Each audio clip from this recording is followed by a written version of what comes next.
Bonjour, bienvenue sur le plateau de Bâti Journal TV. Nous sommes à Nancy, Forum Bois Construction. Et avec mes deux invités, nous allons nous intéresser à un sujet d'actualité. C'est la RE 2020 et on va plus particulièrement voir comment la construction bois et comment les biosourcés s'inscrivent dans cette dynamique. Alors, avec moi pour en parler, Rodrigue Leclèche, bonjour. Bonjour. Vous êtes responsable du pôle construction Pouget Consultant. Pouget Consultant, vous pouvez nous présenter ? Pouget Consultant, bureau d'études thermiques, fluides, environnement, qui fête ses 40 ans cette année, 40 ans de travaux autour de la performance environnementale des bâtiments. Et vous avez participé à l'élaboration de la RE ? Tout à fait. Depuis 2019, on travaille en collaboration avec les pouvoirs publics au sein d'un groupe de travail qu'on appelle le GT Applicateur, qui est assez connu, à l'élaboration de la RE. On n'a pas calé les seuils, c'est la DHUP qui fait ça, mais on a beaucoup travaillé sur ce sujet. Vous avez donné des directions en tout cas. On a fait des travaux, des études. À côté de vous, monsieur Yves Eustache, bonjour. Bonjour. Vous êtes le cofondateur de Caribati. Oui. Caribati, qu'est-ce que c'est ?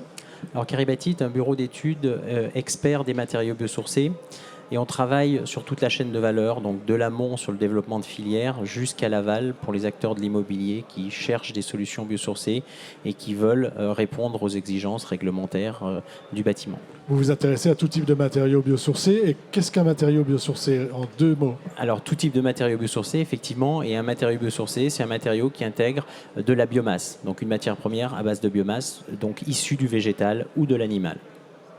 Alors, on reviendra sur les matériaux biosourcés après, mais de toute façon, on va voir que c'est très commun finalement avec le bois.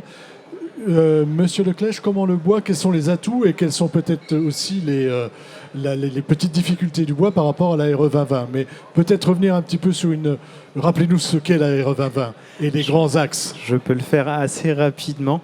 Oui.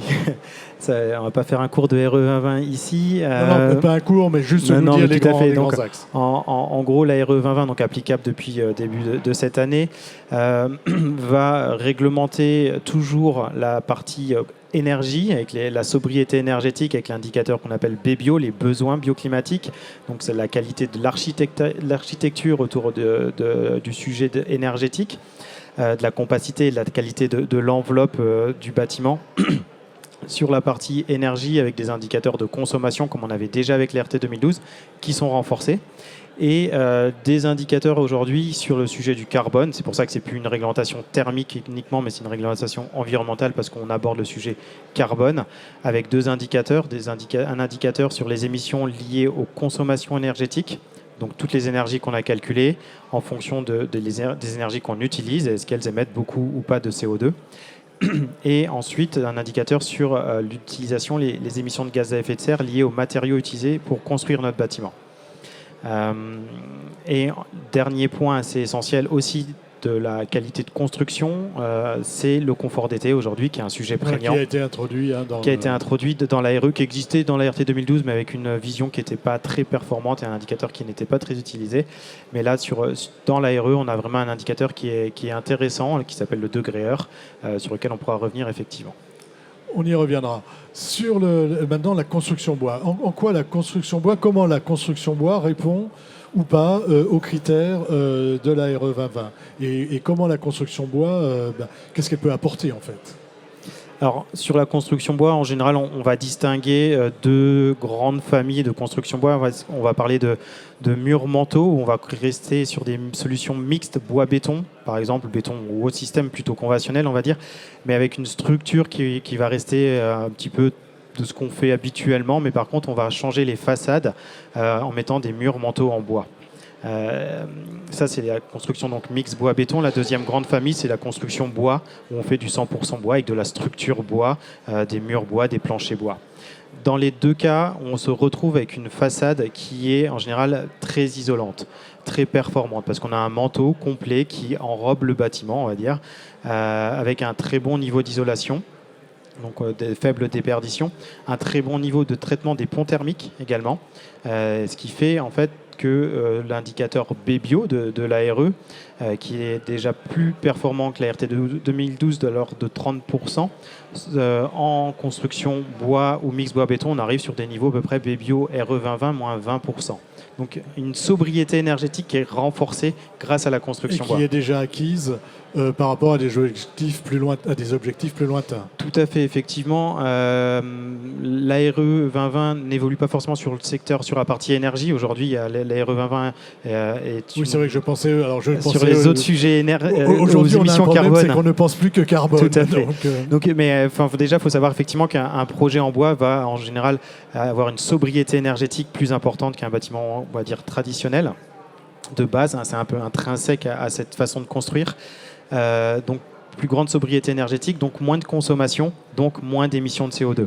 Et là, effectivement, les émissions de CO2 dans la RE 2020 vont évoluer par palier. Les seuils vont être de plus en plus exigeants. Et sur la partie émissions de CO2 liées aux énergies, la RE 2020, effectivement, la construction bois se positionne très bien, avec une baisse de l'ordre de 20% à peu près des émissions de CO2. Sur la partie matériaux, c'est le premier aspect. Ouais, sur la partie matériaux, effectivement, l'ACV qui est utilisée pour compter les émissions carbone des matériaux, qui est l'ACV dynamique dans la RE 2020, va permettre de favoriser les matériaux bois, qui sont des matériaux décarbonés en général, faiblement carbonés en tout cas, et de passer des seuils. Là, pour la partie justement matériaux, il y a des seuils en 2022, donc le seuil d'aujourd'hui, un seuil en 2025 qui baisse de 12%, un seuil en 2028 qui baisse encore de 10-12%, et en gros une construction 100% bois, on obtient déjà à peu près un niveau RE 2028. D'accord, donc on est aujourd'hui capable de répondre sans difficulté, avec ce qu'on sait faire, sur l'aspect carbone au plus fort de la RE. Tout à fait. Alors ça dépend. Là aussi, mix construction, mix bois-béton ou 100% bois. Sur le mix bois-béton, on est plutôt sur un niveau, on va dire, on peut viser un niveau RE niveau 2025. Et après, le 100% bois, effectivement, on peut aller chercher des labels plus performants et le niveau RE 2028. Alors, on reviendra vers vous pour la construction bois. On va partir vers d'autres matériaux qui sont assez semblables dans leur capacité ou pas à soit stocker le carbone, soit apporter une bonne enveloppe pour éviter de consommer de l'énergie. Rappelez-nous un peu les propriétés, les qualités et pourquoi les biosourcés sont intéressants quand on s'intéresse. Intéressant quand on s'intéresse, c'est pas très correct, mais à la RE 2020. Alors, déjà, peut-être précision, effectivement, le bois est un biosourcé.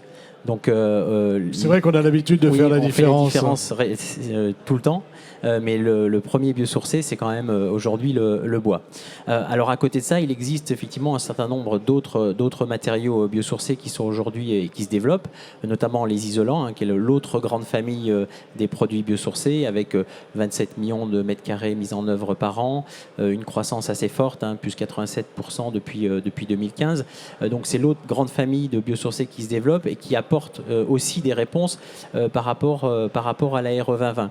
Alors, quelle réponse on apporte? Alors, il y a évidemment, la RE 2020 oriente vers des matériaux, des solutions qui sont faiblement émettrices de carbone, mais aussi des solutions qui stockent du carbone, puisque dans la stratégie nationale bas carbone, et pour atteindre nos objectifs, notamment les objectifs de la COP 21 pour rester au-dessus des 2 degrés, il faut arriver à la neutralité carbone. Donc la neutralité carbone, ça veut dire quoi? Ça veut dire diminuer les émissions, mais aussi trouver des solutions de stockage. Et le bâtiment est une réelle solution de stockage en utilisant des matériaux biosourcés. Et les matériaux biosourcés aujourd'hui qui sont sur le marché répondent à ces exigences. Les process de transformation sont faiblement émetteurs de gaz à effet de serre parce que pas de cuisson très haute température. Et évidemment, comme tout matériau biosourcé, stocke du carbone sur toute la durée de vie du bâtiment. Est-ce que biosourcé, ça veut dire forcément local? Souvent, on entend les deux, que les deux vont ensemble. Alors, aujourd'hui, oui, c'est le cas. Mais je dirais qu'on n'est pas à l'abri de dérives de ce point de vue-là. Donc il faut être attentif sur cette question-là. Et aujourd'hui, c'est le cas parce qu'aujourd'hui, la ressource utilisée, les ressources utilisées, que ce soit les ressources bois, que ce soit de nouveaux matériaux comme le chanvre, l'herbe, la paille de riz, qui sont aujourd'hui transformés pour donner des isolants, on est sur des transformations où la matière première est transformée localement. Après, évidemment, les produits sont utilisés sur l'ensemble du territoire. mais l'important c'est de transformer localement la matière pour limiter effectivement, du fait du transport, les émissions de gaz à effet de serre. Mais il faut être effectivement très attentif à ça et il faut éviter les dérives de faire voyager de la matière première biosourcée pour la transformer quelque part et après pour la mettre en œuvre à un autre endroit encore. Alors, Monsieur Leclèche a abordé tout à l'heure l'ACV dynamique. Dites-nous, je ne sais pas qui veut prendre la parole, mais sur le bois et sur les biosourcés, en quoi l'ACV dynamique serait plus favorable, hein? C'est ce qu'on entend à ces à ces matériaux. Alors, je peux commencer et puis je te laisserai compléter. Effectivement, la CVE dynamique est favorable aux matériaux biosourcés. Déjà, l'ACV, qu'est-ce que c'est? Alors, l'analyse cycle... Pour ceux qui ne sauraient pas, Donc, justement. en fait, on regarde les impacts environnementaux d'un produit d'abord sur tout son cycle de vie et après, un bâtiment, c'est une somme en fait de produits. Donc, on utilise les résultats des produits pour avoir l'impact du bâtiment de façon très schématique. Hein, oui, voilà. non, mais c'est bien, ça replace les choses. Alors sur la CV dynamique, oui, on dit la CV dynamique est là pour favoriser les matériaux biosourcés. Non, effectivement, c'est une conséquence. Ça favorise les matériaux biosourcés. Mais la CV dynamique, elle dit quoi? Elle dit une chose très simple. Elle dit qu'un carbone émis en début de vie d'un produit, donc lorsqu'il est fabriqué, n'a pas le même impact sur le réchauffement climatique qu'un carbone qui va être émis 50 ans plus tard ou 100 ans plus tard lorsque le bâtiment va être déconstruit. Ce qui est une réalité en fait, hein, effectivement. Pendant tout le temps pendant lequel le carbone est stocké dans le matériau, il n'a pas d'impact sur le réchauffement climatique. Et vu l'urgence, c'est important aujourd'hui effectivement de pouvoir stocker ce carbone, voilà, même sur des périodes de 50 ans. Pour reprendre un slogan politique célèbre, le carbone c'est maintenant. Tout à fait. Et c'est ce que permettent les biosourcés. Oui, alors oui, puisque aujourd'hui on est sur. Alors après, on peut différencier un peu le bois des autres biosourcés avec où on est sur des cultures annuelles, où donc là effectivement on a une plante qui pousse et on la utilise tout de suite et après on ressème derrière et on a un cycle qui se reproduit sur très court terme. Donc on peut distinguer un peu les deux, mais globalement, oui, effectivement, on peut stocker rapidement parce que la ressource elle est très largement disponible. Monsieur Leclèche, sur cet ACV dynamique? Pas plus de compléments, je crois pas. Effectivement, c'est une méthode qui n'est pas là pour effectivement améliorer le positionnement d'un produit par rapport à un autre. On utilisait dans le plus et moins, donc ce qui a permis de construire la réglementation RE 2020, une ACV dite statique qui classait déjà les matériaux de la même façon avec les produits biosourcés qui étaient plus favorables que des produits, on va dire, avec plus industrialisés, on va dire, avec plus de cuisson, plus de transport, plus d'éléments comme ça. Donc ça ne change pas le positionnement des produits, ça renforce effectivement, de par le fait que les émissions se font plus tardivement, le positionnement, l'amélioration en gain carbone. Voilà, c'est ce que calcule la CV dynamique. Tout à fait. Confort d'été. Ça, c'est un des points particuliers de la RE 2020. Comment le bois répond à cette problématique? Alors, la question du confort d'été aujourd'hui était relativement peu abordée dans la construction. On retrouvait des bâtiments à peu près similaires entre Lille et Marseille. Pas beaucoup de regard autour de cette question ni architecturale, ni technique. On émettait les mêmes produits. Et aujourd'hui, effectivement, on sent qu'il y a un vrai sujet. Les étés vont être de plus en plus chauds, des périodes de canicule de plus en plus longues et de plus en plus ardues à passer. Donc il faut vraiment qu'on commence à avoir une réflexion et à construire, on va dire, résilient, c'est-à-dire que les bâtiments soient en capacité d'absorber de façon confortable les vagues de chaleur qui vont arriver. L'ARE 2020 met en place un indicateur degré-heure un peu plus pertinent pour mesurer l'inconfort estival. C'est pas la panacée non plus, donc il faut rester toujours conserver ça comme étant un indicateur réglementaire et au-delà de ça avoir des façons de concevoir qui sont adaptées au projet, localement, géographiquement, climatiquement. Mais malgré tout, la RE 2020 va évoluer sur ce point. Et notamment, la construction bois a un défaut, c'est qu'elle est à faible inertie. Quand on construit en 100% bois, on a moins d'inertie que quand on a une dalle béton de 20 cm, un mur béton de 16 cm ou des choses comme ça. Et ça, dans le calcul réglementaire, c'est défavorable. Sur un degré-heure, un seuil à respecter qui est autour de 1250 degrés-heure, une construction à faible inertie, c'est 200 à 400 degrés-heure de plus. Donc ça peut impliquer que le bâtiment ne passe pas l'ARE 2020 sur cet indicateur-là. Comment on fait pour qu'il le passe et en construisant en bois? Est-ce qu'il y a des solutions? Alors, on essaye de trouver, justement, d'adapter aujourd'hui la construction bois autour de ce sujet-là, très spécifique. Donc, en fonction des zones climatiques, on n'a pas la même approche. Effectivement, l'arc méditerranéen, notamment, qui est beaucoup plus chaud et qui a un impact un peu plus important en termes de confort d'été, il faut avoir un vrai regard. On va d'abord jouer, bien sûr, avec l'architecte, sur l'architecture, sur l'orientation, sur la surface vitrée des baies, sur les protections fixes, les masques, les balcons, mais surtout les protections aussi mobiles. La qualité des logements, sur le fait qu'ils soient traversants ou non traversants. Voilà, tous ces éléments architecturaux, bioclimatiques au final. En fait, Tout à fait. Et également, après, c'est essayer de gagner un peu d'inertie dans le bâtiment, potentiellement, pour essayer de gagner un petit peu de masse, pour absorber en fait les variations de température. C'est principalement ça que fait l'inertie, ça absorbe des hautes températures la journée pour éviter de l'inconfort. C'est ce que permettent peut-être certains produits biosourcés, certains isolants biosourcés, pour aller un peu plus loin sur ce sujet du confort d'été. Oui, alors effectivement, si on regarde les caractéristiques intrinsèques des produits par rapport au confort d'été et au fait d'avoir un déphasage et un amortissement des pics de température, il y a deux grandeurs qu'il faut regarder, c'est la densité du matériau et la chaleur spécifique. Et effectivement, un bon nombre de produits biosourcés sur ces deux valeurs-là ont des caractéristiques élevées, ce qui permet effectivement d'avoir des déphasages qui sont pertinents, alors je ne dis pas importants, mais pertinents, c'est-à-dire qu'on ait le pic d'onde à un moment donné dans le bâtiment, à un moment où on peut évacuer le surplus de chaleur, et puis surtout un amortissement de l'onde thermique dans le bâtiment. Donc de ce point de vue-là, un bon nombre de produits biosourcés d'isolation ont ces caractéristiques-là, densité élevée, chaleur spécifique élevée. Quelles sont les autres propriétés ? On parle beaucoup aussi de régulation hygrothermique ou Oui, tout à fait. Alors c'est une des caractéristiques un peu particulières et spécifiques des matériaux biosourcés qui est liée à la morphologie de la matière, à la porosité. Donc c'est le comportement hygrothermique. Le comportement hygrothermique, c'est la vapeur d'eau qui va traverser le matériau, comment elle va se comporter. Et donc ce comportement hygrothermique va avoir un impact sur la performance thermique d'hiver et d'été des matériaux. Aujourd'hui, ce comportement, il existe. On l'a mis en valeur, de nombreux travaux de recherche qui a permis de mettre en valeur ce comportement, mais il n'est pas valorisé. Donc il y a des programmes de recherche sur le sujet. On travaille sur un programme qui s'appelle BIP, justement pour caractériser cette caractéristique, cette performance. Mais aujourd'hui, elle n'est pas encore valorisée.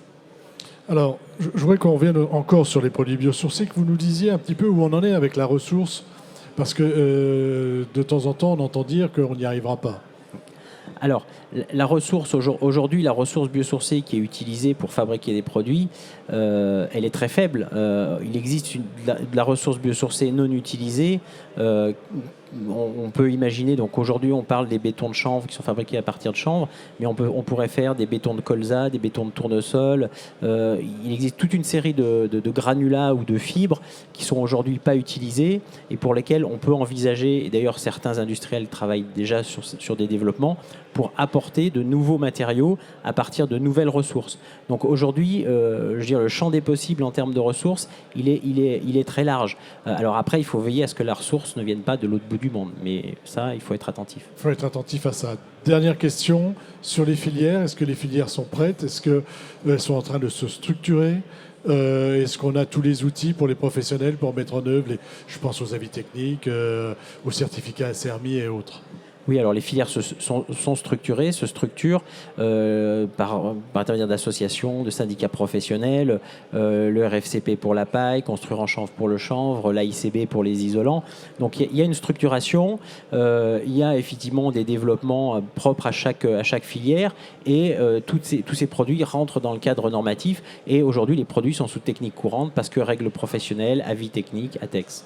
Voilà. Et donc totalement adapté à une utilisation dans le cadre d'une construction RE 2020. Tout à fait. Vous avez le mot de la fin, Rodrigue Leclèche, sur cet aspect. Alors, je vais vous demander d'être bois et biosourcé. Et est-ce qu'il y a quelque chose qu'on n'a pas dit qui vous semble important de dire sur cette rencontre, on va dire, RE 2020 et construction bois ? On le sait aujourd'hui, c'est tout à fait d'actualité. Il faut qu'on agisse très rapidement. On a 3 ans pour agir. C'est le GIEC qui le dit aujourd'hui. Oui, on entend beaucoup. La RE20 arrive justement à ce bon moment et la qualité de ces matériaux intrinsèques, renouvelables à court terme aussi, c'est assez important de le dire. Tu le disais, c'est renouvelable sur 1 an. Les matériaux biosourcés. 2 fois par an ou 3 fois par an. Exactement.